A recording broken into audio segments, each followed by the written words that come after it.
नमस्कार, आदाब, जय श्री राम। मेरा नाम है विकास आर्य और आप देख रहे हैं क्राइम स्टोरीज़। कहानी सुनाऊं उससे पहले आपसे एक विनती है, चैनल सब्सक्राइब करें और वीडियो पूरी देखें। आज की कहानी है, एक परिवार दिल्ली के द्वारिका में रहता था। वो लखनऊ शिफ्ट हुआ, 2-3 दिन हुए थे। अरविंद अपनी वाइफ को लखनऊ लेके उस लखनऊ के घर में रहना शुरू कर देता है। लखनऊ के घर में 2 या 3 दिन हुए थे। अरविंद की वाइफ संतोष रसोई में बर्तन साफ कर रही थी। जब बर्तन साफ कर रही थी, उसके टंकी में पानी की जगह खून आ रहा था। वो घबरा जाती है और भागकर अरविंद के पास जाती है। अरविंद को बुलाती है।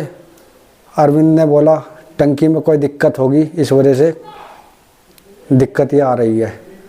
अरविंद ऊपर टंकी में जाके देखता है, कोई दिक्कत नहीं थी।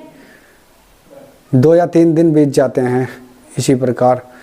फिर डेट आती है 9 नवंबर 2010।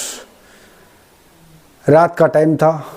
संतोष पानी पीने के लिए उठती है। रसोई में जैसे ही जाती है तो उसे भूत या आत्मा टाइप का कुछ दिखाई देता है। वो भाग के अरविंद के पास आती है। अरविंद के पास आई, बोलती है, रसोई में कुछ है, रसोई में कुछ है, भूत है। ऐसा कह के अरविंद भाग के जाता है तो वहाँ पे कुछ नहीं होता है। अब यही चीज़ संतोष के माइंड में बच गई थी और वो अरविंद से बोलती है, अब मुझे इस घर में नहीं रहना है। 3-4 दिन उनके इसी बात पर लड़ाई होती है, लेकिन अरविंद नहीं चाहता था इस घर को छोड़ना। अब अरविंद भी इस बात को सुन सुन के तंग हो गया था कि मेरी वाइफ जाना क्यों चाहती है जब उसको कोई भूत नहीं दिखता। अरविंद डेट आती है 11 नवंबर 2010। अरविंद घर के बाहर था। जब वो घर आता है तो देखता है उसकी वाइफ फर्श पर पड़ी हुई है और लहूलुहान खून में पूरा उसका घर हुआ पड़ा है और चिल्लाता है, खून खून खून। आसपास के घर से पड़ोसी इकट्ठे हो जाते हैं और 100 नंबर पर कॉल कर देते हैं। पुलिस आती है, बॉडी देखती है। वो संतोष एक्सपायर हो चुकी थी। बॉडी को पोस्टमार्टम के लिए भेज दिया जाता है और अरविंद से पूछा जाता है, आपका कोई दुश्मन या किसी पे शक आपको? तो अरविंद बताता है, हम अभी कुछ दिन पहले दिल्ली से लखनऊ शिफ्ट हुए हैं। इतना कहकर पुलिस फिर अपना काम शुरू कर देती है।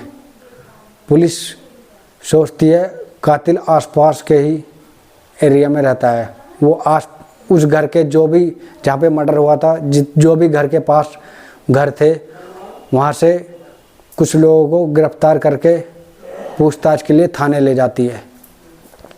पूछताछ करती है तो एक बंदा उन्हीं में से, जिसका नाम था राजेश, वो बोलता है, सर इस घर से लड़ाई, शोर शराबा, ये आवाज़ आती रहती थी। किस वजह से लड़ाई होती थी, क्यों होती थी, ये हमको पता नहीं है। इतना ही सोच के पुलिस का शक अरविंद पे चला जाता है और घर जाके अरविंद को घर से गिरफ्तार कर लाती है, जो संतोष का पति था। अब उससे पूछताछ करती है।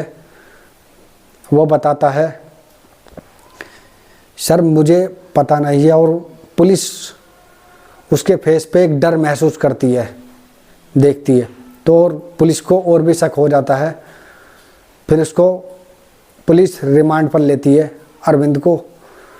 तो जब वो सच बताता है, मैं दिल्ली से इसलिए आया था, मेरी एक गर्लफ्रेंड थी जो लखनऊ में रहती है, इसलिए मैंने दिल्ली से घर लखनऊ में शिफ्ट करा है, इस वजह से मैं यहाँ पर आया था। अब भूत कौन बन के डराता था ये भी उसने बताया। जो अरविंद की गर्लफ्रेंड थी वो रात को अरविंद ने बुलाई थी और भूत का नकाब पहन के बाल सिर्फ फेस पर करके वो उसको डराती थी। अब ये मामला कोर्ट में जाता है। कोर्ट में जाने के बाद जज अरविंद को उम्र कैद की सज़ा सुनाते हैं और उसकी गर्लफ्रेंड जिसका नाम सोनाली था उसको 3 साल की सज़ा दी जाती है। ये कहानी सच्ची घटना पर आधारित है, 2010 की।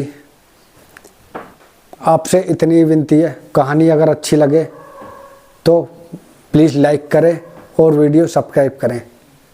जय हिंद।